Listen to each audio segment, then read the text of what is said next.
Hello everyone, আজকে একটু বাড়িতে বানিয়েছিলাম চিকেন কষা। যেমন দিদা ঠাকুমারা বানাতো ঠিক সেই রকম শিলপাটায় মশলা করে একদমই বেশ কষিয়ে রান্না করেছিলাম। এত সুন্দর হয়েছিল যে কি বলবো। তোমরা বাড়িতে কিন্তু একবার ট্রাই করো। সেরকম কিছুই না, ফার্স্টেই দেখতে পেলে 500 গ্রাম চিকেন নিয়েছি আর আলুগুলোকে একটু নুন হলুদ দিয়ে ভেজে তুলে নিয়েছি। এরপরে শিলপাটাটা ধুয়ে আদা রসুন কাঁচা লঙ্কা সব কিছু মিহি করে পেস্ট করে নিয়েছি।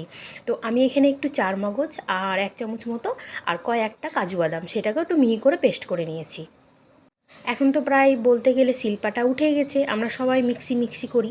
তো ভাবলাম যে আজকে এটা একটু শিলপাটায় করে করছি, তো তোমাদের সাথে একটু শেয়ার করি।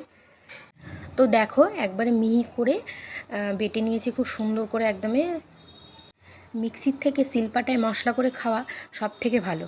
আগেকার দিনের কথাগুলো মনে পড়ে যায় এই শিলপাটা দেখে। তো পরিমাণ মতো তেল দিয়েছি আর একটু সামান্য চিনি দিয়েছি, কালারটা সুন্দর হবে। আর তেজপাতা শুকনো লঙ্কা আর গোটা গরম মশলাগুলো দিয়েছি, দারচিনি লবঙ্গ আর পেস্ট করে রাখা মশলা আর হচ্ছে টমেটো, জিরে গুঁড়ো, ধনে গুঁড়ো, লঙ্কার গুঁড়ো, স্বাদ মতো নুন সব কিছু দিয়ে চিকেনটা খুব ভালো করে দিয়ে কিন্তু কষাতে হবে। আমার প্রায় 1 ঘন্টা ধরে আমি চিকেনটা কষিয়েছি। এত বড় ভিডিও যে 3বার আমি এডিট করেছি, তাও তোমাদের সাথে শেয়ার করছি। তো দেখো ভেজে রাখা আলুগুলো আর কয়েকটা কাঁচা লঙ্কা আর বেশ কিছুটা ধনেপাতা ছড়িয়ে নামিয়ে নেব। তো ভালো লাগলে একটা লাইক করো, তোমরা বাড়িতে ট্রাই করো।